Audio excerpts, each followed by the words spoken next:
세상에 오셨네. 오 사랑의 예수님, 내 마음을 곧 엽니다. 곧 들어와 나와 동거하며 내 생명이 되소서. 옴포를 입은 구주는 하시며 혈관 쓰시고 저 십자가 높이 달리사 그 아픔을 참았네. 오 사랑의 예수님, 내 마음을 곧 엽니다. 곧 들어와 나와 동거하며 내 생명이 되소서. 미련한 우리 인생은 주의 공로를 모르고 그 쓸쓸한 사막 가운데 늘 헤매고 가렸네. 오 사랑의 예수님, 내 마음을 곧 엽니다. 곧 들어와 나와 동거하며 내 생명이 되소서. 아멘.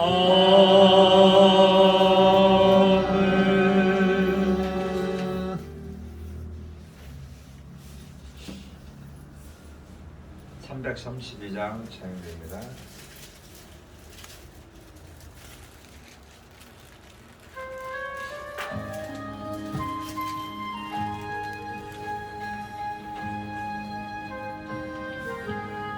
나 행한 것 죄뿐이니 주 예수께 비옵기는 나의 몸과 나의 맘을 깨끗하게 하옵소서.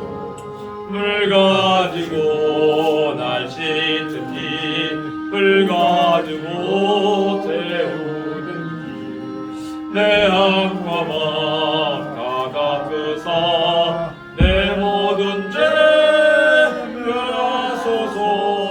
내 어두운 눈 밝히시니 참 기쁘고 고마우나 그보다도 원하옵은 정결한 마음 주옵소서.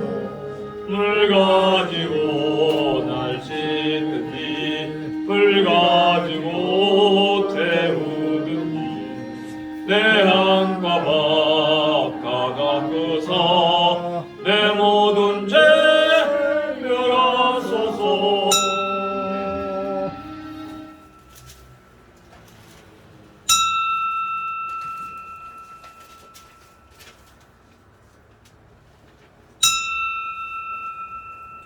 다같이 묵상기도 드리심으로 주일 오후 예배 하나님께 드립니다. 다같이 묵도 드립니다.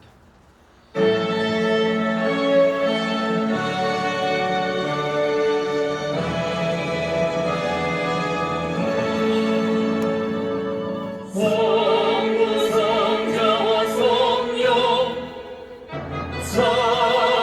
찬송하여 영광 돌려보내세.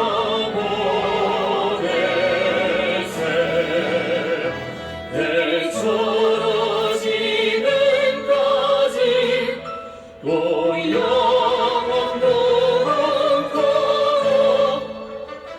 성삼위의 영광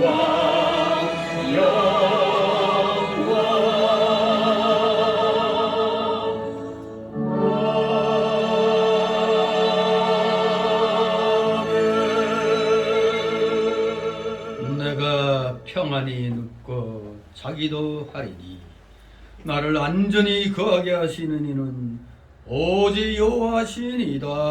아멘. 다 같이 사도신경으로 신앙 고백 기도합니다.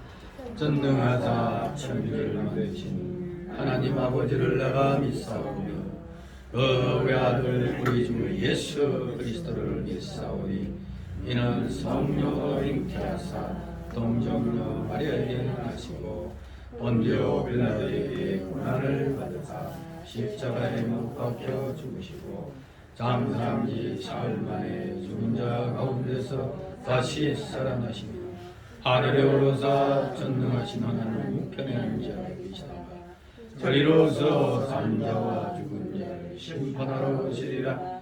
성령을 믿사오며 거룩한 공예와 성도가 서로 교통하는 것과 죄를 사하여 주시는 것과 몸이 다시 사는 것과 영원히 사는 것을 믿사옵나이다.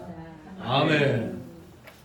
다 같이 찬송가 337장 337장 부르신 후 이 시간 내에 정분 목사님이 기도 인도하십니다. 337장 찬송입니다.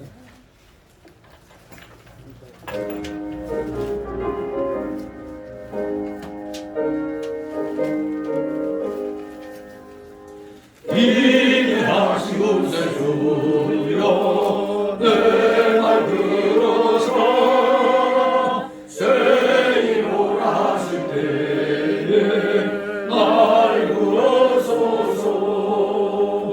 주여 내 말 들어서 세이노라 하실 때에 날 부르소서. 자리하신 보좌 앞에 엎드려 사복하고 회개하니 믿음 주소서. 주여 내 말 들으사 세이노라 하실 때에 날 부르소서. 저의 공로 의지하여 주께 가오니 상한 밤을 고치시고 구원하소서. 주여 내 말 들으사 세이노라 하실 때에 날 부르소서. 만국 근원 되시시여 위로하소서. 우리 주와 같으시니 어디에 있을까. 주여 내 말 들으사 세이노라 하실 때에 날 부르소서. 아멘.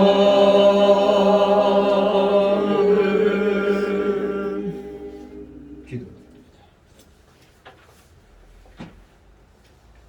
만국의 근원이 되시는 하나님 아버지, 주님의 은혜 가운데 우리를 보호하여 주셔서 예배의 자리로 인도하여 주시니 감사합니다. 은혜의 하나님, 우리 죄를 용서하시고 자비를 베풀어 주시옵소서. 우리는 뿌리 깊은 이기심과 상대적 우울감을 버리게 하셔서 오늘 우리 모두가 회개하고 주 안에 사랑과 용서와 섬김으로 서로 하나 되어 성도 안에 기쁨도 슬픔도 함께 나누어 이 땅의 천국을 이루게 하옵소서. 코로나 바이러스로 지금은 많이 힘들고 어려운 상황이지만 교회에 나오지 못하는 성도님들의 마음을 붙잡아 주시옵시고 하나님께 크게 쓰임받는 교회로 나가기에 부족함이 없도록 은혜 베풀어 주시옵소서. 지금은 모든 것이 무너져 있습니다. 국가적이나 가정적이나 경제적이나 어느 하나 온전한 것이 없습니다. 하나님 아버지, 이 민족을 불쌍히 여겨주시옵시고 모든 것이 회복되기를 원합니다. 자유민주주의가 회복되고 교회의 예배가 회복되면 모든 국민이 웃을 수 있는 나라가 되기를 소망합니다. 은혜 베풀어 주시옵소서. 이 시간 말씀을 전하실 주님 중에게 은혜 베풀어 주시옵시고 전해지는 말씀을 통하여 우리들을 갈급한 심령들이 새로워지게 하시고 말씀을 듣고 살아나는 성도들 가정에 영육과는 풍성한 삶을 누릴 수 있도록 함께하여 주시옵소서. 말씀을 전하시는 우리 목사님에게 영육간의 강건함과 성령 충만함을 더하여 주시옵시고 맡겨진 양무리들 인도에 나가기에 부족함이 없도록 늘 은혜로 충만케 하여 주시옵소서. 마치는 시간까지 주님 함께하여 주시옵시고 홀로 영광 받으시옵소서. 우리 구원하신 예수 그리스도 이름으로 기도드립니다. 아멘. 네, 감사드립니다. 이 시간 함께 은혜 나눌 말씀 봅니다.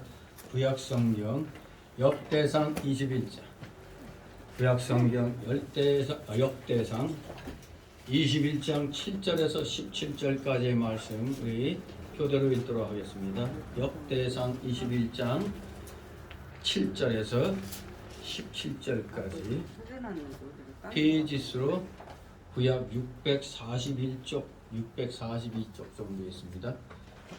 역대상 21장 7절로 17절까지 말씀입니다. 제가 먼저 읽겠습니다. 7절.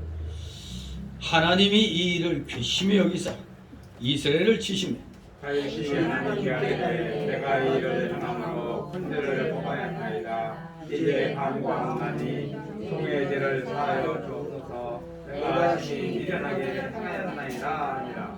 여호와께서 다윗의 선견자 가세에게 이르시되 가서 다윗에게 말하여 이르기를 여호와의 말씀이 내가 내게 세 가지를 보이노니 그 중에서 하나를 택하라. 내가 그것을 내게 하라. 가시 다윗에게 나아가 고하되 여호와의 말씀이 너는 마음대로 택하라.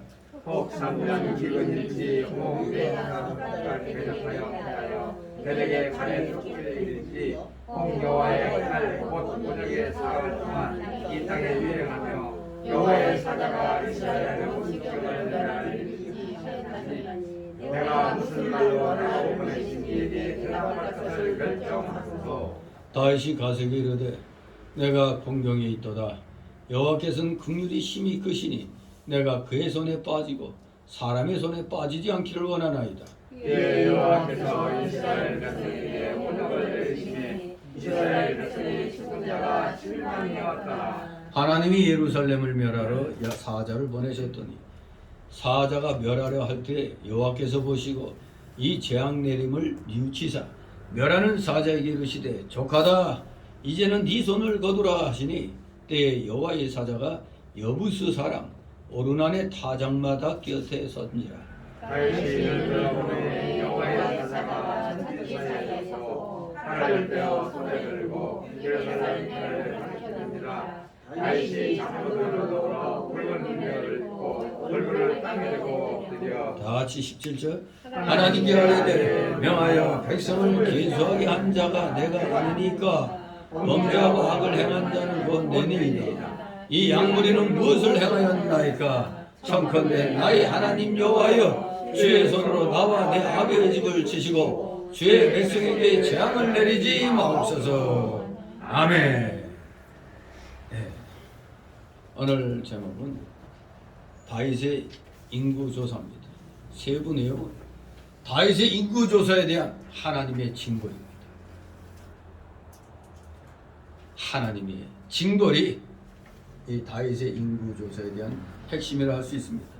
이 21장은 전체적으로 바로 다윗의 교만으로 인한 그 범죄에 대한 하나님의 징계가 소개되고 있습니다. 예. 그 전장까지 보면 반란을 일으킨 암몬 족속을 정복하고 완전히 그냥 멸절시키고 이제 블레셋까지 정벌하고 그야말로 지금 다윗은 승승장구하는 그러한 상황에서 아주 자신도 모르게 어깨에 힘이 팍 들어간 그런 절정기에 속해 있었습니다. 그야말로 승리에 도취된 다윗이 그 21장 1절 보면 사단이 일어나 이스라엘을 대적하고 다윗을 격동하여 이스라엘을 계수하게 하느니라고 그랬어요. 다윗이 인구 계수를 하나님이 하라 해서 한 게 아니라 누가 시킨 거예요? 사단이 다윗을 격동시켜 한 겁니다.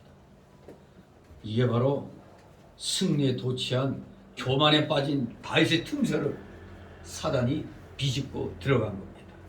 그래서 결국 범죄하게 되는데, 이로 인한 엄청난 징계를 당한 그 연후에 새롭게 하나님과 더불어 관계를 회복하는 과정이 요 21장에 아주 그림으로 그냥 눈에 보이듯이 그려지고 있는 것입니다. 그 가운데 오늘 우리가 오후 시간을 보는 것은 하나님의 엄청난 징계를 당하는 그러한 모습을 오늘 우리는 보고 있는 겁니다. 사실 이 역대기 기자는, 역대기를 기록한 기자는 사실 다윗왕 개인의 그 윤리적 범죄에 대해서는 좀 가급적 묵과하는 입장을 취합니다. 도대체 무슨 죄를 범했죠?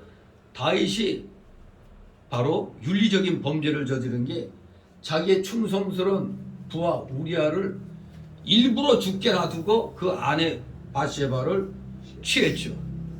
그런 간음죄를 지은 것에 대해서는 지금 여기서는 그냥 지나쳤습니다. 하지만 하나님께 대한 직접적 범죄 사실만큼은, 하나님께 대한 직접적인 범죄 사실만큼은 그대로 묻어둘 수가 없었던 겁니다. 그래서 우리는 이 본문의 사건을 통해서 우리는 미리 몇 가지 교훈을 알고 오늘 본문을 대해야 되겠습니다. 이 21장이 우리에게 주는 교훈은 첫째, 고린도전서 10장 12절 말씀처럼 선줄로 생각하면 넘어질까 조심하라는 겁니다. 한마디로 우리 예수 믿는 사람들 교만하면 안 된다는 겁니다. 겸손하라는 겁니다. 선줄로 생각하는 자는 넘어질까 조심하라. 바로 이 당시 통일왕국을 건설하기 그 전까지 다윗은 그야말로 험한 세월을 보냈습니다. 자기 장인이 자기 죽이려고 얼마나 그렇게 쫓아다녔어요. 그럴 때일수록 다윗은 온전히 하나님의 도우시는 손길만을 의지하는 아주 굳건한 그 믿음이 불타올랐었던 그런 시절이었습니다.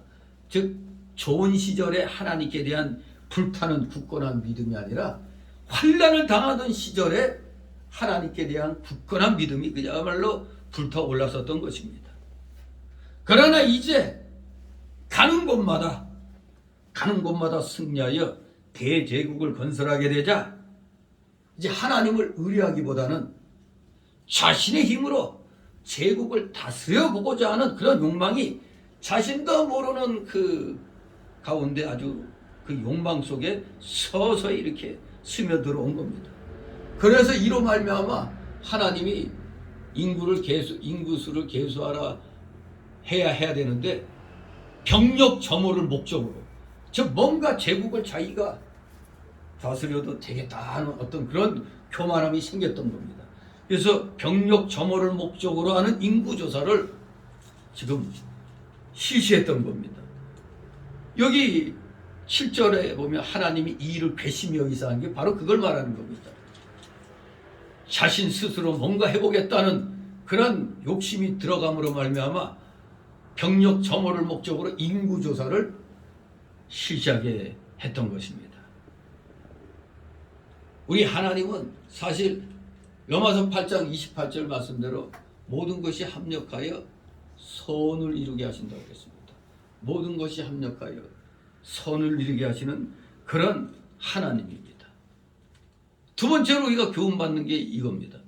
모든 것이 합력하여 선을 이루게 하시는 하나님을 굳게 믿어야 되는 겁니다. 공의의 하나님께서는 죄악에 대해서는 철저히 징계하시되 그 징계 이면에는 항상 우리 하나님이 어떤 일에 대해서 징계하실 때는 그 뒷면을 우리가 봐야 돼요. 이 뒷면을 보지 않으니까 저 영지주의자들은 하나님을 무슨 하나님? 구약의 하나님은 악한 하나님이라고 하나님을 이원론적으로 보는 거예요. 구약의 하나님은 악한 하나님, 신약의 하나님은 선한 하나님. 아니, 하나님이면 하나님이지, 똑같이 하나님이지. 뭔 놈의 착한 하나님, 악한 하나님이 어디 있어요? 그리고 구약 시대에 이거 엄한 벌을 내시는 하나님의 그 이면에도 항상 뭐가 있다?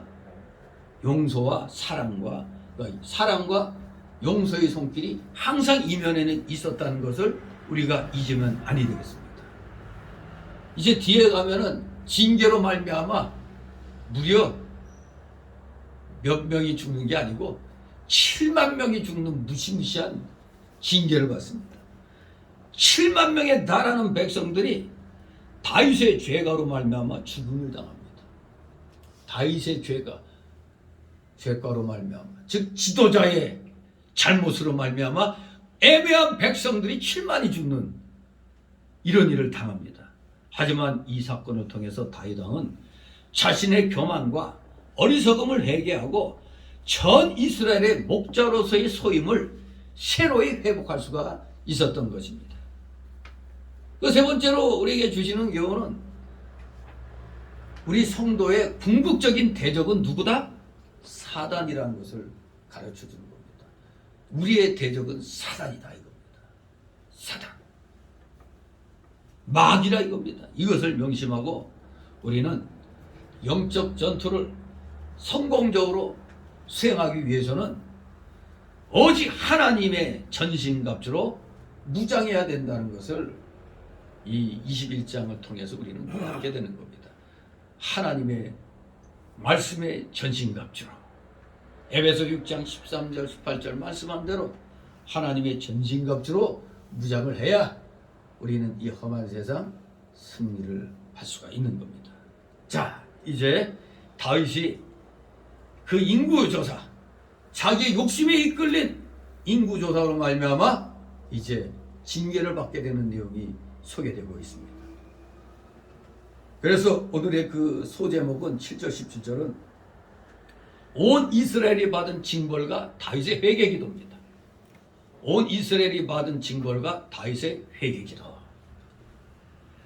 그 앞에서 21장 앞에서 보면은 다윗이 인구조사를 했다고 그러는데 이 인구조사가 하나님 앞에서의 범죄인 까닭을 다시 한번 우리가 정리하고 오늘 이 본문을 들어가야 되겠습니다.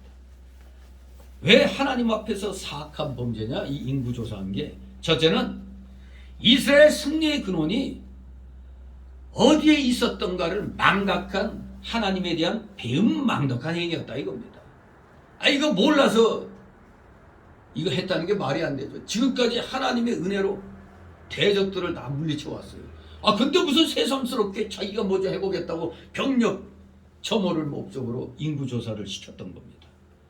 승리의 근원이 하나님께 있었던 것을 망각한 배은망덕한 행위였던 겁니다. 그래야 하나님의 권능보다는 자신의 수하에 있는 군사력을 과시하려는 마음에 사로잡혀 섰던 이것이 하나님 앞에 범죄하여 징계받을 이유가 되는 겁니다. 두 번째 이유는 지나친 기우로 말미암은 행위였다 이겁니다. 지나친 기우다. 그게 무슨 의미냐? 이스라엘의 주변 족속들은 사실 이미 다윗 제국 내에 합병되어 있었습니다. 그러나 언제 다시 반역을 일으킬지 모르기 때문에 인간적으로 다윗은 마음을 놓지 못하고 하나님을 믿는다 의지한다 하면서도 실질적으로 눈앞에 일어나는 상황을 보니까 마음이 조급해진 겁니다. 그래서 인간적인 대책을 마련하려고 급급하다 보니까 하나님의 허락도 없이 인구조사를 했었던 겁니다. 바로 여기에 대해서 다윗은 이제 자기 범죄에 대해서 아주 철저히 회개하며 하나님 앞에 용서를 간구하게 되는 겁니다. 하나님의 허락도 없이 교만에 빠져서 승리에 도취돼서 뭔가 이 제국을 내가 내 지혜로 다스려 보겠다고 이렇게 교만에 그냥 빠진 순간 그런 하나님의 명령이 없는 인구조사를 했기 때문에 여기에 대해서 또 요압 장군이 직언을 했댔어요. 지금까지 승리의 근원이 하나님께 있었다는 걸 요압이 알고 있기 때문에 다이상을 갖다 생각해가지고 그 3절에 보면 이 요압이라는 장군은 상당히 냉혹한 면이 있었지만 이 사람이 하나님의 뜻에 부합한 신실한 좋은 자로서 이 3절에 등장합니다. 이 사람이 다윗에게 이제까지 하나님 앞에서 신실했던 행동과 다른 모습을 발견하게 되는 겁니다. 그래서 다윗의 새로운 정책이 하나님과 백성에게 큰 죄악임을 지시했고, 그래서 그 옛날 연약했던 이스라엘이 오늘처럼 강성해질 수 있었던 것도 하나님의 은혜였음을 이 요압 장군이 잘 알고 있었기 때문에 새 왕국의 건설에 동참한 자로서 왕국의 안녕을 기원하는 그 일념으로 감히 지금 다윗 왕에게 지금 뭐 승리에 도취돼서 교만에 그냥 빡빡 쩔어 있는 다윗 왕에게 감히 지금 직언을 했던 겁니다. 그런데도 그 말을 듣지 않고 재촉해서 그냥 해라 해가지고 인구조사를 하게 했던 겁니다. 그래서 요압도 보니까 좀 자기가 올바른 말을 해줬는데도 말을 안 들어, 다윗 왕이 말을 안 들으니까 좀 대강했어요. 그래서 6절에 보면은 요압이 왕의 명령을 믿게 여겨 레위 지파하고 베냐민 지파는 계수하지 아니했다고 이렇게 나오거든요. 아무튼 요압이 볼 때도 다윗이 지금 왕이 실수하고 있어. 결코 하나님이 다윗을 피심하게 여겨서 이제 선견자를 통해서 징계를 선언하게 됩니다. 그래서 뒤늦게 자신의 범죄에 대해서 철저히 회개하면서 용서를 구하는 겁니다. 하지만 그럼에도 불구하고 우리 하나님께서는 종 선견자 갓을 통해서 다윗에게 심판을 선언하셨습니다. 그런데 우리는 이 내용을 쭉 읽어보면 이 심판 선언에서 회개하는 자를 용서하시되 죄에 대해서만큼은 아주 철저히 징계하고자 하시는 그 하나님의 공의가 아주 강력하게 부각되어 있음을 보게 됩니다. 다윗은 이 책망을 겸하게 받아들이며 자신의 죄로 인한 백성들의 고통에 17절에 보면 아주 눈물로 호소하는 게 나옵니다. 잠시 지도자로서의 자기 위치를 망각했다가 이제 징계 후에 백성들의 고통에 눈물로 호소하는 그 모습을 보이는 겁니다. 아라리 것보다 낫죠. 그래서 결코 하나님의 긍휼하심을 이제 체험하게 되는 겁니다. 자, 다 같이 7절, 8절 있습니다.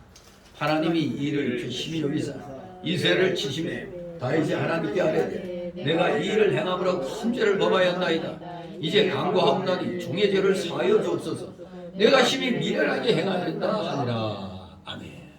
예, 하나님이 이 일을 괘씸히 여기사. 바로 이 7절 말씀 이제 들어가기 전에 제가 지금 서두로 여러 가지 말씀을 올렸죠. 그러니까 하나님이 이 일을 괘씸히 여기사 하는 의미를 분명히 알겠죠. 이제 알고 이제 들어가는 겁니다. 다윗이 예전에 하나님이 도와주시지 않으면 살 수 없는 줄 알고 하나님만 바라보고 의지할 때 하나님이 은혜를 베풀어서 아주 강대국이 되게 해주신 겁니다. 그러나 다윗이 이제 강대한 제국을 의지하고 자랑하려고 인간적으로 자기 스스로 하나님이 세우고 계신 이 제국을 자기가 한번 또 어떻게 해보겠다고 인구조사를 이렇게 했던 겁니다. 그랬더니 하나님이 바로 그 일을 어떻게 여겼다? 기분 좋게 여기셨다가 아니라 괘씸하게 여기셔서 이새를 치신 겁니다. 괘씸히 여기사, 즉 하나님 보시기에 다윗이 악했기 때문에 기뻐하지 않으셨다는 얘기입니다. 그래서 이스라엘을 치셨습니다. 다윗이 인구조사한 일에 대하여 하나님이 선지자 혹 선견자 갓을 보내기 전에 이스라엘에게 사실 어떤 그런 징벌을 일단은 내린 것으로 보입니다. 그 증거는 사무엘하 24장 10절에 나온 대로 다윗이 자책하여 회개했기 때문입니다. 그 일 후에 이제 하나님께서 선견자 갓을 보내가지고 세 가지 징벌 중에 하나를 택하라고 하셨습니다. 세 가지. 이 3이라는 숫자 아주 좋아하시죠. 세 가지 중에 하나래. 둘 중에 하나도 아니고 세 가지 중에 하나입니다. 뭔가 선택의 폭이 넓은 것 같은데, 자, 그럴 때 다윗은 즉시 회개합니다. 내가 이 일을 행함으로 큰 죄를 범하였나이다. 다윗은 자신의 죄를 깨닫고 하나님 앞에 자신의 모든 것을 드러내며 회개하고 있는 것입니다. 이는 다윗이 하나님의 사랑을 받을 수 있었던 진솔한 성품이었음을 알게 되죠. 그리고 자신의 죄에 대해서 한마디의 변명도, 타인에 대한 책임 전가도 없이 누가 어떻게 해가지고 제가 그렇게 했나이다 하고, 오늘날 어떤 사람들 같죠? 내로남불. 자기 하는 건 다 옳아, 남이 하는 건 다 잘못했어. 다윗에게 배워야 돼요. 오늘날 정치인들은 자신의 죄에 대해서 변명도 없어요. 한마디 변명도 안 하고 타인에 대한 책임 전가도 없이 스스로 책임을 지려는 이 자세, 이것이 지도자의 자세가 되어야 됩니다. 이것이 우리가 배워야 할 자세죠. 사실 죄악으로 인해서 초래되는 가장 심각한 병폐가 있습니다. 그 가장 심각한 병폐는 하나님과의 영적 관계의 단절입니다. 하나님과의 영적 관계의 단절이 가장 무서운 겁니다. 그러나 다윗은 사단의 시험을 극복하고 자신의 잘못을 자복하며 즉각적으로 하나님과의 관계 회복에 나선 겁니다. 9절 12절 있습니다. 여호와께서 다윗의 선견자 갓에게 이르시되 가서 다윗에게 말하여 이르기를 여호와의 말씀이 내가 네게 세 가지를 보이노니 그 중에서 하나를 택하라. 내가 그것을 네게 행하리라 하셨다 하라. 다시 다윗에게 나아가 고하되 여호와의 말씀이 너는 마음대로 택하라. 혹 3년 기근일지 혹 네가 석 달을 대적에게 패하여 대적의 칼에 쫓길 일지 혹 여호와의 칼 혹 온영이 사흘 동안 이날 일가며 여호와의 사자가 이스라엘 온 지역을 멸할 일지 하셨나니 내가 무슨 말로 나를 보내신 이에게 대답할 것을 결정하소서. 아멘. 자, 하나님께서 먼저 다윗의 선견자 갓을 보냅니다. 왕의 범죄를 지적하고 하나님의 심판을 예언하는, 하나님의 심판을 선언하는 그 예언자로서의 사명을 지금 기록하는 겁니다. 원래 그 예언자의 그 본격적인 활동은 분열 왕국 시대부터 활발하게 시작됩니다. 여기 선견자 갓의 활동은 사실 그 당시에는 재정일치 사회에 가까웠죠. 그 당시에 다윗 왕국은 재정일치에 가까웠던 겁니다. 그런데 이때부터 조금씩 서서히 왕, 제사장, 선지자 이렇게 역할 분담이 서서히 진행되고 있음을 여기서 우리가 캐치해낼 수가 있어요.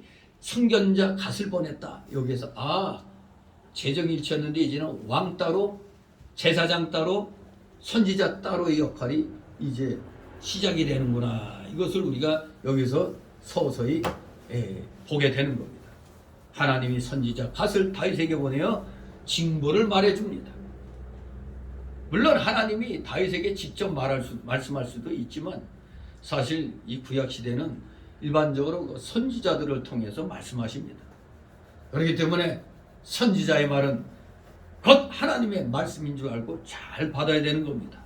자, 그런데 다윗이 택해야 될 세 가지 중에 하나는 이거 내용 보니까 하나도 택할 게 없네.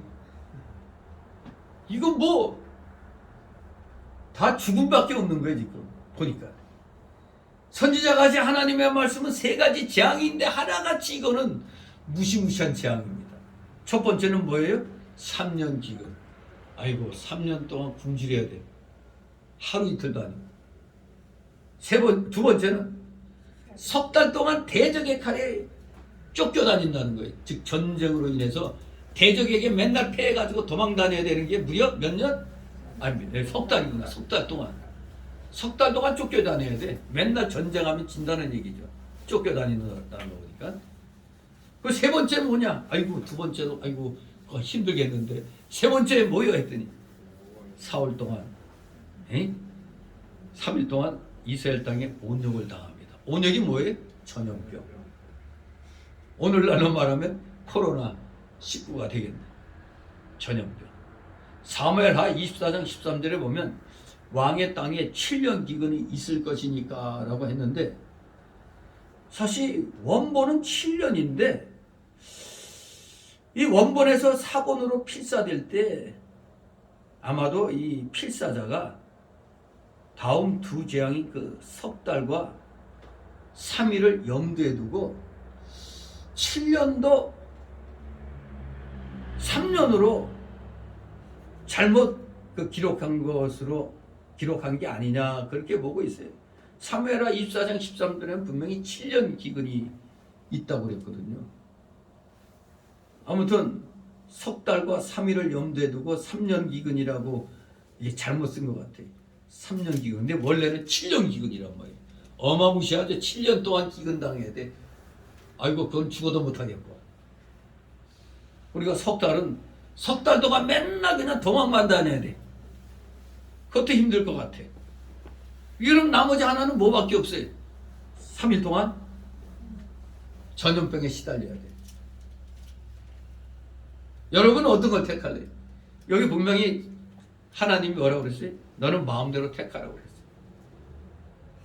여러분 7년 기근을 택할래요? 석 달 맨날 쫓겨다니는 걸 할래요? 그냥 그냥 앉아서 죽을래요? 이거 앉아서 죽을래요? 아니 이거 석 달 동안, 3일 동안 마치 우리나라 속담에 매도 먼저 맞는 게 빨리 맞고 끝내는 게 좋다는 또 그런 느낌을 또 받게 돼요. 아무튼 마음대로 택하라고 하긴 했는데, 우리 하나님께서 우리 인간에게 주신 이 자유는 하나님 안에서의 자유지 결코 하나님 밖에서의 자유가 아닙니다. 하나님 밖에서의 자유는 자유가 아니라 방종이죠. 우리는 하나님 안에서의 자유를 택하는 겁니다. 그래서 이 너는 마음대로 택하라는 이 절에서 볼 것 같으면 사실 다윗에게 뭐 7년 기근이든 석 달 동안 대적에게 쫓김을 받든 3일 뭐 온역이든 그건 다 하나님 주권에 속하는 것입니다. 하지만 우리 하나님께서는 다윗에게 이 세 가지를 제시하시면서 마음대로 선택하라고 하셨습니다. 왜 그러셨을까요? 아마도 그것은 다윗이 진실로 하나님께 회개하고 끝까지 하나님을 의지하고 있는지 이걸 시험해 본 것으로 우리가 추측할 수가 있습니다. 그건 하나님이 다윗이 정말 회개했는가, 그리고 끝까지 하나님만 의지하고 있는가, 이걸 지금 테스트하는 것이라고 볼 수가 있어요. 13절 있습니다.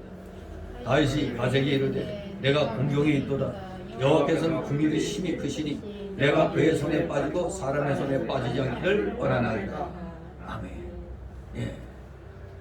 역시 다윗은 다윗입니다. 하나님의 무한하신 자비와 그 사랑을 굳게 믿고 있었습니다. 그래서 세 가지 형벌 중에 하나님의 손에 의지할 수 있는, 하나님이 내리시는 사흘 동안의 온육을 택했습니다. 여기 보면은 3년 기근, 물론 다 이거 하나님이 주권하에서 이루어지지만 3년 기근은 이 자연에 의해서 이제 고통당하는 거고, 석 달 동안 대적에게 쫓기는 건 인간에게 지금 쫓김 받는 거예요. 근데 3일 온역은 그냥 하나님 손에 그냥 죽는가 살든가 그냥 하나님 손에 맡기는 겁니다. 이것은 다윗이 하나님의 긍휼의 손에 빠지기를 원한 것입니다. 어떻게 보면 다윗은 고차원적으로 머리 썼는지도 모르죠. 하나님이 설마 자기 백성 뿌리째 뽑아 죽이시겠는가?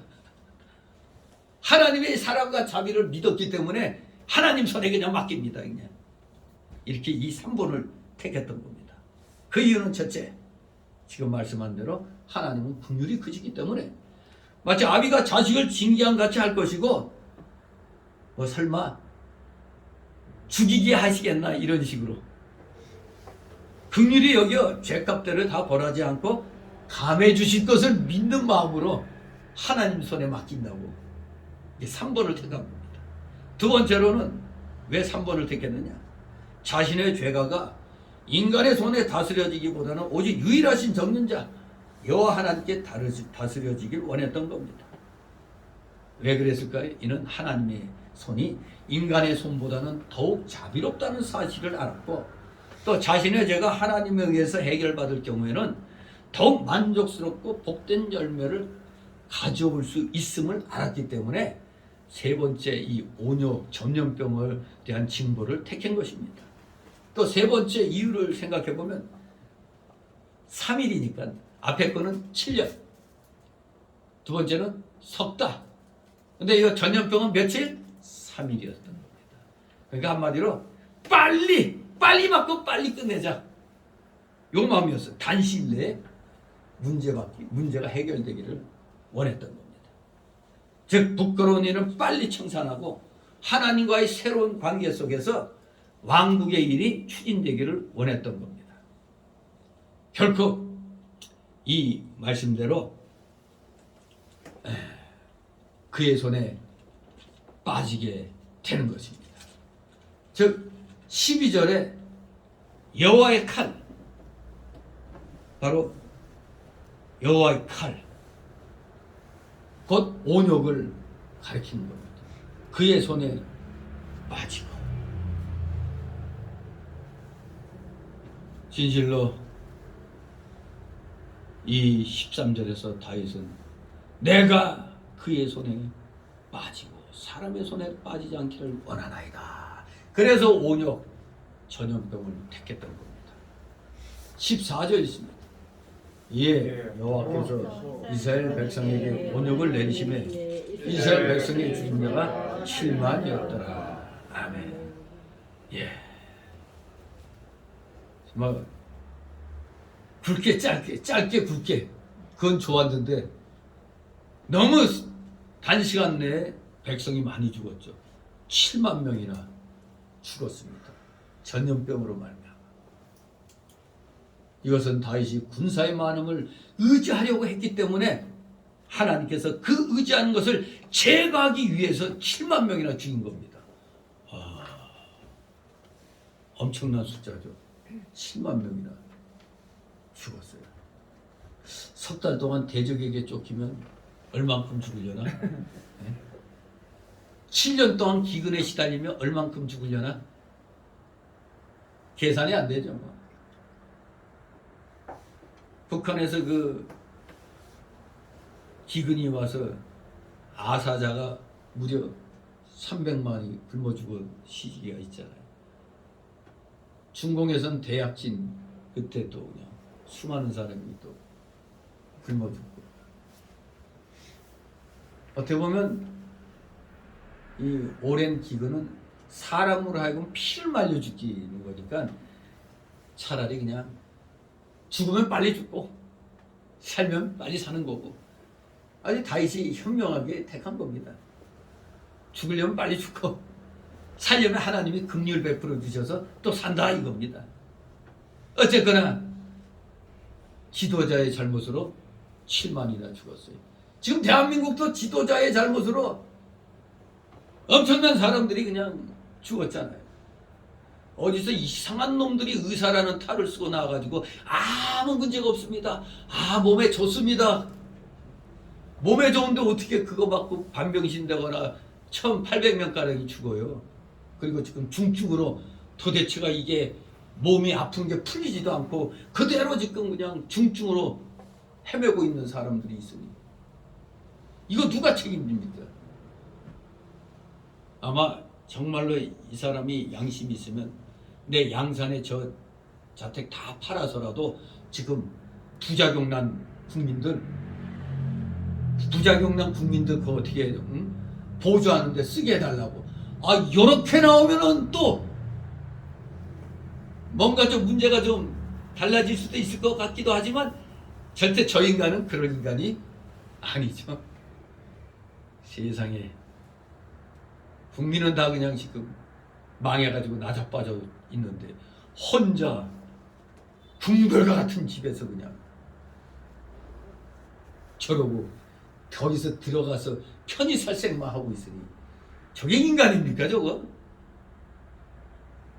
에이 진짜 대한민국이 망하기를 바라던 놈들이 지금 그 대가로 얼마나 지금 잘 먹고 잘 살고 있어요.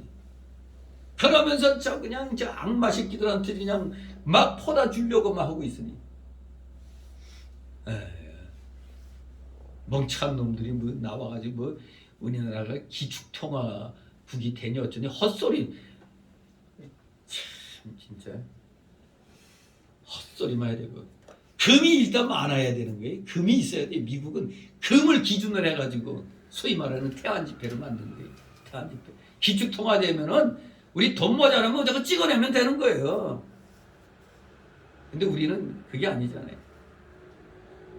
망한 겁니다. 망해. 지금 빚만 잔뜩 들어가지고 지금 지도자 잘못 만나서 우리 국민들도 어쩌면은 차라리 지도자가 현명하면 잠깐 동안 좀 고통당하고 이번 3월 9일날 잘 뽑아가지고 잠깐 동안만 허리띠 졸라매고 버티면 되는데 또 이상한 놈이 또 부정으로 되면은 아마 7년 지금보다 더한 게 이 나라의 장래로 드러날 수가 있는 겁니다. 정말 어느 시대나 지도자가 중요한 겁니다. 지도자 잘못 만나면 국민만 죽어나는 거예요. 국민만. 지금 이 땅에 단 5년밖에 안 됐는데도 이거 완전 국민들이 그냥 목숨 잃은 국민들 왜 이렇게 많아요. 그냥 엉터리 그냥 K방역 가지고 자들이 자신들의 잘못을 회개할 줄도 몰라. 돌에 자랑질하고 있어요. 저 아유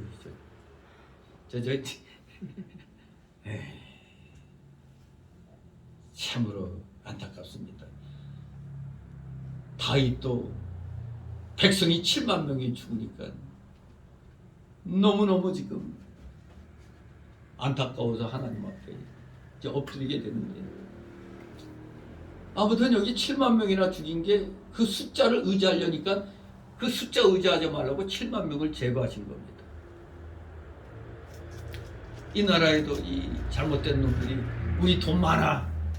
돈 많긴 개뿔. 돈 많다고 그냥 막 뿌려대는 거예요. 그냥 이제 투표 전날에도 뿌린다는 말이 있어요. 투표 전날. 뭐 요양보호사들한테 20만 원씩 준다고 그러는데 받았어요? 아직 안 받았어요? 언제 줄 건가?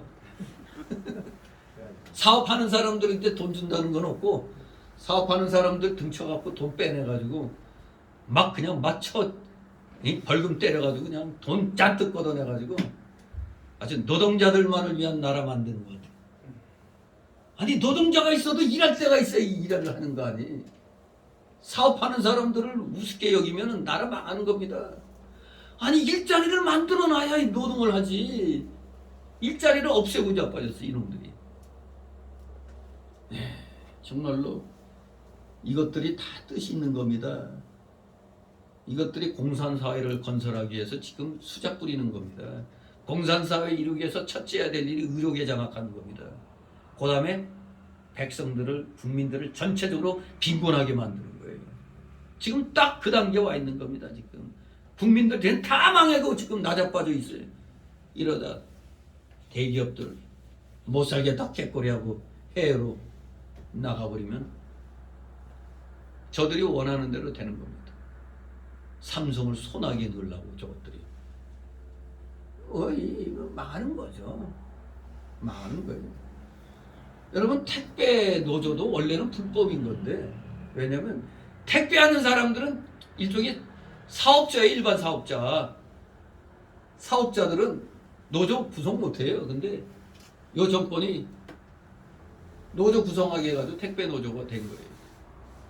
아니 자기 사업하는 사람들이 뭔 놈의 노조야. 이게 말이 되는 소리야. 근데 요구사항도 웃기죠. 자녀들 다 대학 등록금 뭐 내라고 주라고? 그 택배 노조가 아마 제가 알기로는 요거 다 민노총 요 계통의 요거 아주 빨간 물 들은 놈이 택배하는 사람도 꼬셔가지고 한 걸로 알고 있는데 거기에도 그 빨간 물 들은 놈들이 설치는 겁니다. 뭐 6일 단식인가 뭔가 해서 뭐 지금 병원에 실려갔다고 그러는데 참 어이없는 거예요. 별놈의 노조를 다 만들어. 지금 우크라이나에 해결하려면 우리나라 저 민노총하고 정교조 저놈들 다 보내면 돼. 거기 가서 데모하게 만들면 되잖아요. 화염병도 잘 만들고 말이에요. 저 운동권 출신 저 국회의원들 몇 놈 묶어가지고 수출하면은 우크라이나 구할 수 있을지 어떻게 알아? 민노총하고 정교조만 나서면 우크라이나 구할 수 있는 거 아니야? 그럼 대한민국 대단한 나라 될 텐데. 정말로 우리 민족, 특히 오늘날 이런 환란이 온 것은 우리 기독교계가 지금 너무나 물질주의로 물질에 지금 의지하고 있기 때문에 어쩌면은 그 물질에 의지하고 하는 것을 깨트리려고 지금 여러 공산주의자들이 설치게 만든 것인지도 몰라요. 저는 그런 생각까지 들더라고요. 나라가 가난해져야 정신 차릴 거니까. 바로 하나님이 이 죄 없는 백성 7만 명 죽였잖아요. 누구 때문에? 다윗의 죄 때문에. 오늘날도 우리 기독교계가 정신 못 차리니까 하나님이 우리 물질 끊어놓으려고 이 나라를 지금 빈곤 상태로 지금 몰아가는 거라고 볼 수가 있는 겁니다. 다 망하잖아요. 다 망했어. 다. 지금 상권이 없어요. 내가 그때 태극기 집회 때 그때 어디 전번에 얘기했죠. 을지로 경찰들이 다 막아가지고 이렇게 돌아가지고 을지로 지하상고로 이렇게 돌아왔는데 이 평이 통일했나 그날? 다 문 닫았어. 그냥 사람이 없어. 그 번화한 을지로에. 근데 지금 얘기 듣니까 명동이고 뭐 어디고 뭐 다 상권이 뭐 다 죽었다고 그러잖아. 이 3.1절 한번 강화 한번 나가보려고 그러는 거죠. 모처럼 한번 어떤가 이제 과연 국민들이 전국에서 올라올까 한편은 기대가 되면서 저놈들 민노총 집회할 때는 하나도 안 먹었잖아요. 근데 꼭 우파가 집회할 때만 아예 철저하게 바리케이드를 그냥 이 지하철이 올라오는 데부터 다 쳐놨어. 그러니까 들어가지도 못했어요. 그때도. 내일은 3.1절 날은 어떨지 모르죠. 아무튼 이 나라 이놈들이 공산화 시키려는 방법 속에서 국민들을 빈곤하게 만들려고 지금 이러고 있는 겁니다. 처음 주는 거 좋아하다가 베네수엘라가 어떻게 됐는가 보면 알잖아요. 이제 일하려고 안 해. 다 빈둥빈둥 놀면서 그지같이 살면서도 국가에서 뭐 주겠지. 그것만 기다리고 있어요. 뻔질뻔질하게 그냥. 지금 우리나라도 그런 걸로 만드는 겁니다. 이놈들이. 왜? 정부말 잘 듣게 하려고. 참 기가 막히죠.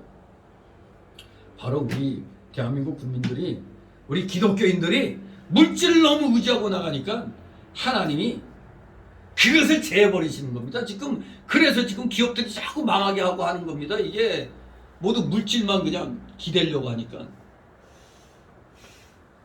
그러니까 그런 공산주의자 같은 놈들을 세워가지고 아주 혼내고 있는 겁니다. 이 국민들을.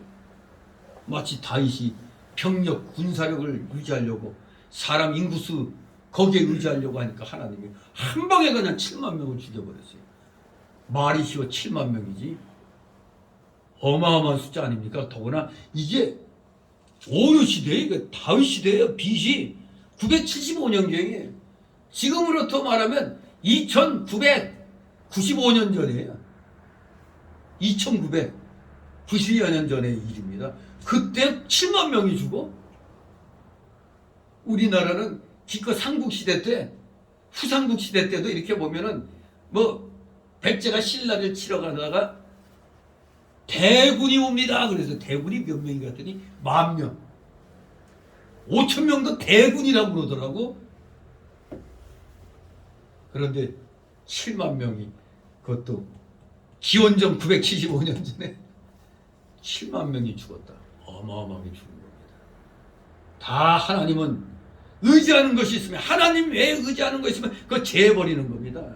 오늘날 대한민국도 하나님 떠나니까 그 의지하는 걸 끊어내려고 공산주의자들을 권력 잡게 해가지고 지금 이 나라를 지금 이렇게 혼을 내는 것입니다. 다 같이 15절 있습니다. 15절 있습니다. 하나님이 예루살렘을 멸하러 사자를 보냈더니 사자가 멸하려 할 때 여호와께서 보시고 이 재앙 내림을 뉘우치사 멸하는 사자에게 이르시되 족하다 이제는 네 손을 거두라 하시니 때 여호와의 사자가 여부스 사람 오르난의 타작마당 곁에 선지라. 아멘. 예, 하나님이 쫙 이 사자를 보내가지고 참 막 치고 있습니다. 그러다가 이제 예루살렘 차례가 됐어요. 그러나 하나님이 긍휼히 여기가지고 역시 사랑과 자비의 하나님이시니 또 다윗이 회개하는 것을 보시고 이제 됐다 여기까지. 그래서 예루살렘에서 재앙 내림을 멈추신 겁니다. 여기 사자는 천사를 가리키죠. 근데 왜 예루살렘에 와서 재앙을 멈추게 하셨느냐 이겁니다. 바로 예루살렘은 어떤 곳입니까? 하나님의 배가 있고 앞으로 그 예루살렘에 거룩한 성전이 세워질 것이고 또 하나님께 제사 드리는 곳이기 때문에 하나님이 여기까지 그래서 재앙을 예루살렘 앞에서 멈추신 것이 아닌가. 우리는 그렇게 이제 문맥을 보고 그렇게 또 이제 생각을 하는 것입니다. 그런데 여부스 사람 오르난의 타작마당이라고 그랬죠. 예. 여부스 사람은 가나안 7족속 중에 하나로서 예루살렘에 거주했는데 바로 이 20장에 보면은 그 20장이 이게 어딨나 암몬 자손 치고 어디 있는 거야? 여기 여부스까지 이제 점령을 하는데 이 여부스가 이제 예루살렘 성이 되는 겁니다. 예루살렘. 아무튼 여부스 사람 결국 여부스 족과 함께 거하고 있다가 여기에 이제 완전히 다윗이 정령을 해버리는 겁니다.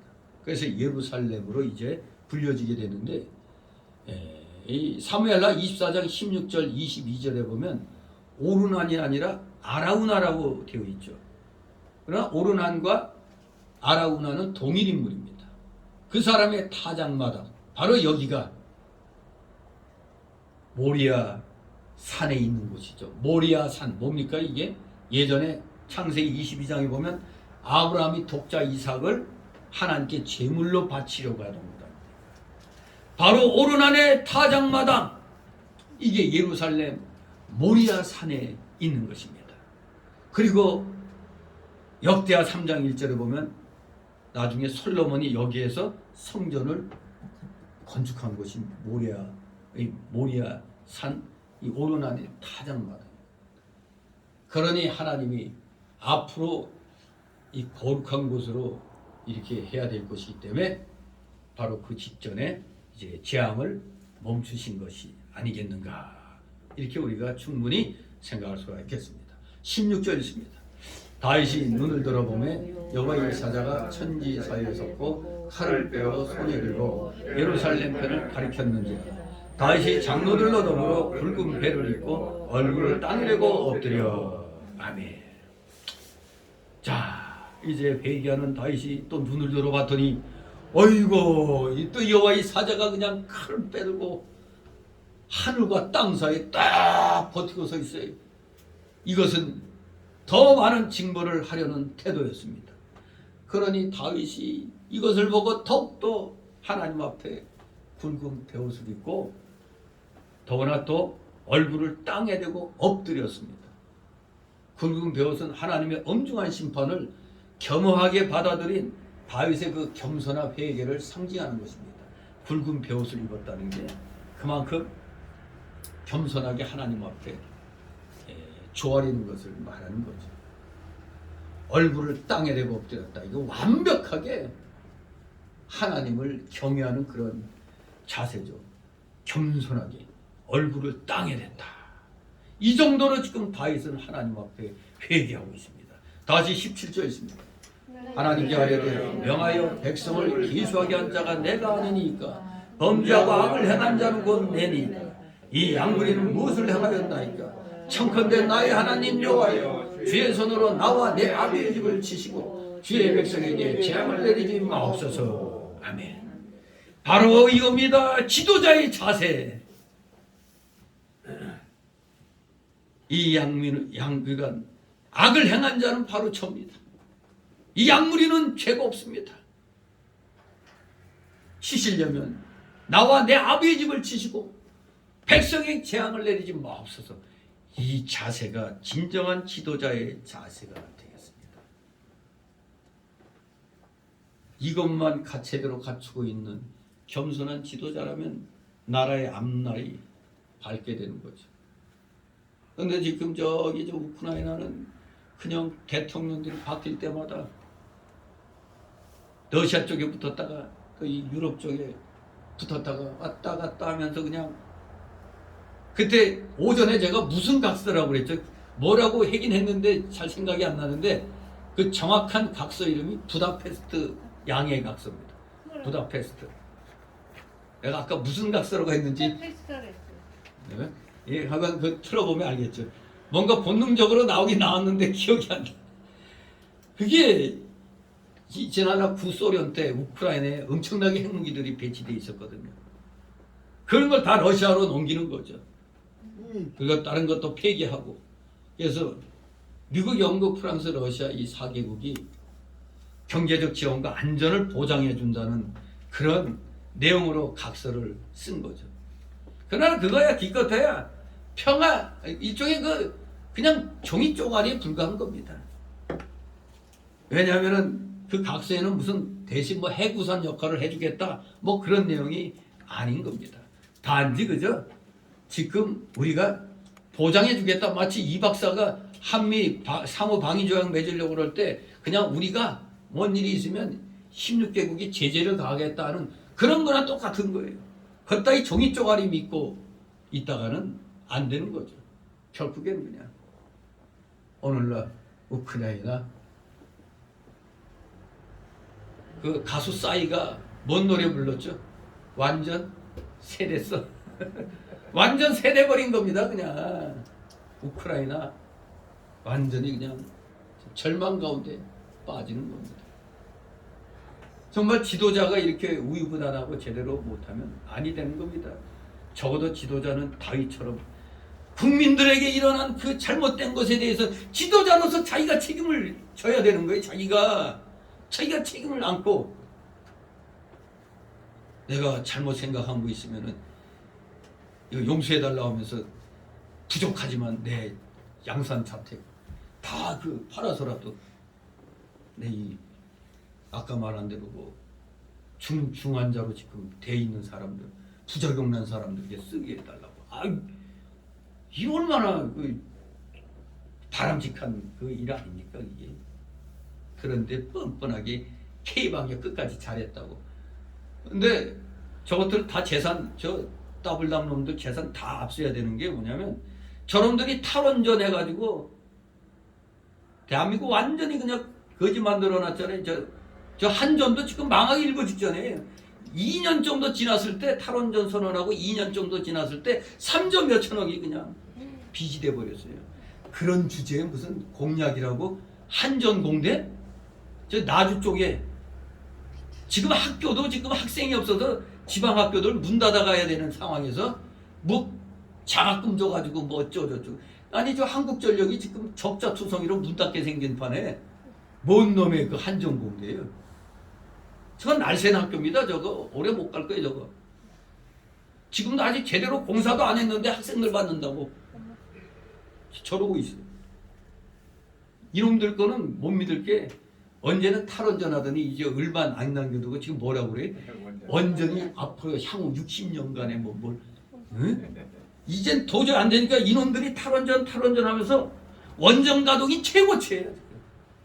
이게 완전히 앞뒤가 다른 이런 정책을 하는데 국민들 이제 막 전기세 막 올라가요. 그냥 지금 걷잡을 수 없이 올라갑니다. 이제 이거 책임 누가 질 거예요? 이놈들 재산 다 압류해야 돼. 태양광 해가지고 나중에 다 국정조사해서 태양광 하는데 앞장선 놈들 다 몰수해야 돼. 그 싸구려 그냥 중금속에 오염된 중국산 그 싸구려 태양광 짠뜩 해놔갖고 특히 전라도 사람들이 진짜 분노해가지고 그저 국회의원 놈들 재산 딱 내야 돼. 그 관직에 있는 놈들 온통 농경지까지 다 깔아놨잖아 그냥. 저기 어디라고 그랬죠? 태양광 안전이 그냥 그 떼거지로 그냥 깔아놓은 데가 어디야? 무슨 만인데? 새만금. 거기 태양광이 뭐라고 해? 똥강 뭐 새똥으로 덮였다고 그래서 새똥강이라고 그러나? 그러니 웃기는 일이죠. 그 새똥 치운다고 또 뭐 약품 쓰겠죠. 가뜩이나 그 중금속으로 된 태양광이 이제 비 맞고 뭐하고 이제 노화되면서 이제 중금속이 흘러내릴 텐데 그 땅이 중금속으로 오염되고 저 가보다 보면 웬만한 데 다 태양광으로 다 덮어놨어. 기가 막히고. 그래서 어떤 마을은 태양광 반대하는 사람들하고 태양광 찬성하는 사람들하고 아예 마을에서 아예 그냥 적이 돼버린 마을도 있더라고요. 그 사업해서 중국 놈들 주머니 막 왕창 돌려줬잖아요. 저거 문제는 제가 토목을 전공했지만 토목적으로 볼 때도 저건 효율이 20몇 %밖에 안 돼요. 저게 효율적으로도 말이 안 되는 저런 걸 무슨 미래 에너지라고 헛소리. 그냥 정확한 개인 집에 조그맣게 이렇게 설치해서 뭘 그렇게 하는 정도로 끝나야 될 걸 완전히 저거 국가의 무슨 미래 에너지 같이 그냥 헛소리 해대고 해놨다가 이제 앞으로 저거 이제 고백하는 거예요. 모든 나라가 지금 원전을 지금 더 세우면 더 세웠지. 가장 자연 친화적인 게 원전이라는 게 드러난 거예요. 지금 우리나라 기술자들 다 해외로 나가버렸잖아요. 중국으로 또. 그리고 더구나 대학교 원자력학과, 옛날에 원자력학과 아주 촉망받던 그런 과였는데 지금 다 문 닫아버리고 과가 아예 없어지고 기술자들 다 해외로 다 나가버리고 이거 어떻게 이제 다시 원전을 살릴지 이게 지금 기가 막히죠. 여기에 대한 책임 누가 질 거예요? 분명히 누가 져야 돼? 그 사람들이 유튜브에 어디에 나오면은 얼굴 보기 싫으니까 내지 마라 하면은 여기에다 그냥 막 시꺼먼 걸로 문대놓고 뒤통수만 보이게 그렇게 많이 하죠. 그 인간하고 똥숙이 나와가지고 가야지. 옷을 얼마나 쳐 입었는지 그냥 어우 최고급 옷들만 해도 어마어마하고. 옛날 필리핀의 그 누구야? 이멜다 같은 그런 여자애 보니까. 그리고 자기가 대통령인 줄 알고 대통령 전용 비행기 타고 지가 또 인도인가 어디 또 한번 갔었죠. 참 기가 막힙니다. 아무튼 우린 이 17절을 읽으면서 야, 저보다 앞으로 우리 대한민국의 지도자는 국민의 아픔을 진정 내 아픔으로 하는 이런 지도자가 나와야 되는 거예요. 국민들 치지 마옵소서, 저를 치시옵소서. 이 다윗의 이 자세, 정말로 하나님의 징벌에 대한 책임을 다윗은 자기 가지고 회개를 하는 겁니다. 그렇습니다. 진심으로 회개하는 자는 모든 책임을 자기 가지고 하나님께 회개하는 것입니다. 과연 하나님의 징계를 받은 다윗은 자기의 죄를 회개할 뿐만 아니라 백성의 아픔을 자신의 아픔으로 여기고 있잖아요. 이런 자들이 지도자가 돼야 되는 겁니다. 자영업자들이 망해, 소상공인 망해, 아이고 이건 제가 잘못했습니다, 이렇게 나와야 되는 거예요. 이는 마치 여호와의 손에 자신의 목숨을 내맡기고 십자가에 달리신 예수 그리스도의 모습을 연상시키는 장면입니다. 즉 자신에게 재앙을 내려달라는 이 다윗의 간구는 요한복음 10장 11절 말씀처럼 나는 선한 목자라, 선한 목자는 양들을 위하여 목숨을 버리거니와, 이 말씀을 생각하게 합니다. 바로 이 다윗의 지금의 이 모습이 예수 그리스도를 예표하는 것이라고 볼 수가 있습니다. 우리 인간의 이 사회생활하는 동안 지극히 자그마한 단체라도 항상 그곳에 대표되는 사람들은 어떤 일이 일어나면 책임은 다 자기가 짊어지고 그런 자세를 갖춰야 되는 겁니다. 우리 모두 기독교인으로서 구원받은 하나님의 자녀로서 어떤 일이 일어나면 우리 기독교인이 내가 책임지겠습니다, 이런 자세로 우리가 나가야지 하나님이 대토다 기특하게 여기시고 앞으로 내리실 징계에서 감해 주실는지 모르는 겁니다. 왜? 하나님은 긍휼이 많으신 분이시니까. 우리 모두 철저히 무슨 일을 하든 하나님 앞에 올바른 자세로 나아가기를 우리가 그대로 견지해 나간다면 하나님은 분명히 개개인들은 물론이거니와 그 개개인이 속한 그 모든 그런 조직들에까지도 그 한 사람 때문에 하나님이 복을 내려 주실 줄 믿습니다. 여러분들은 복의 근원입니다. 복의 근원이에요. 우리 기독교인은 복의 대근원이에요. 우리는 아브라함의 자손이잖아요. 복의 근원자인 아브라함의 자손. 그래 우리도 복의 근원자가 되는 겁니다. 대한민국의 복의 근원자 우리 기독교인인 것입니다. 우리가 잘 돼야 이 나라가 사는 겁니다. 즉 우리가 하나님 앞에 바로 해야 이 나라를 하나님이 살려주신다는 거 기억하시고 우리 철저하게 말씀에 순종함으로 하나님께 영광 돌려드리는 데 최선을 다하는 아름다운 믿음의 일꾼들 되시기를 주님의 이름으로 축원합니다. 기도합니다. 걸어가신 하나님 아버지 은혜를 감사드립니다. 사랑하시는 자녀들, 오늘 다윗이 백성들을 대표하여 모든 책임을 지고자 하는 이 자세, 비록 잠시의 실수로 많은 백성들이 죽었지만 그것을 뼈저리게 느끼며 자신의 책임으로 돌리며 철저히 하나님 앞에 무릎 꿇고 회개하는 이 모습, 이것이 오늘날 우리 구원받은 우리 기독자들의 모습이 되게 하여 주시옵소서. 진실로 겸손함으로 하나님께 모든 것을 아뢰며 하나님이 하라면 하고 그만두라면 그만두는 100% 순종의 하나님의 자녀들 다 되게 하여 주시옵소서. 감사드리며 예수 그리스도 이름으로 기도드리옵나이다. 아멘. 다 같이 찬송가 339절.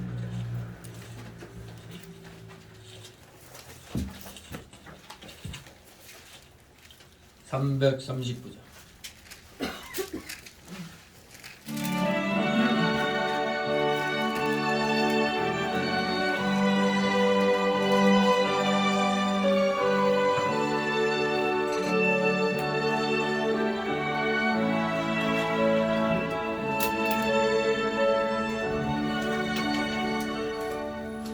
근죄 빠진 날 위해 주 보혈 흘려주시고 또 나를 오라 하시니 주께로 도적합니다.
6절까지 나와 있네.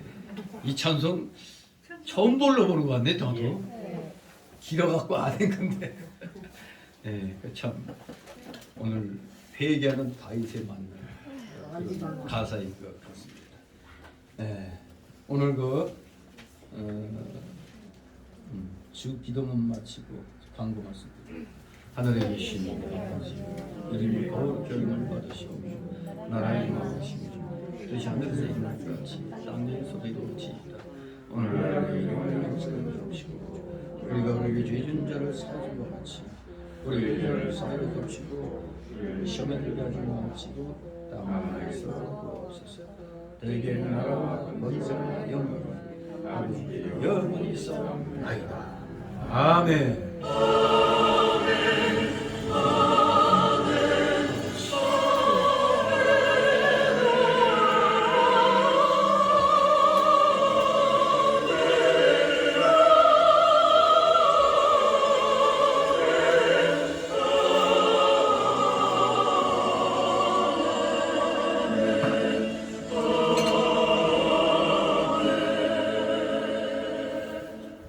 수고들 하셨습니다. 오늘 주보 보면은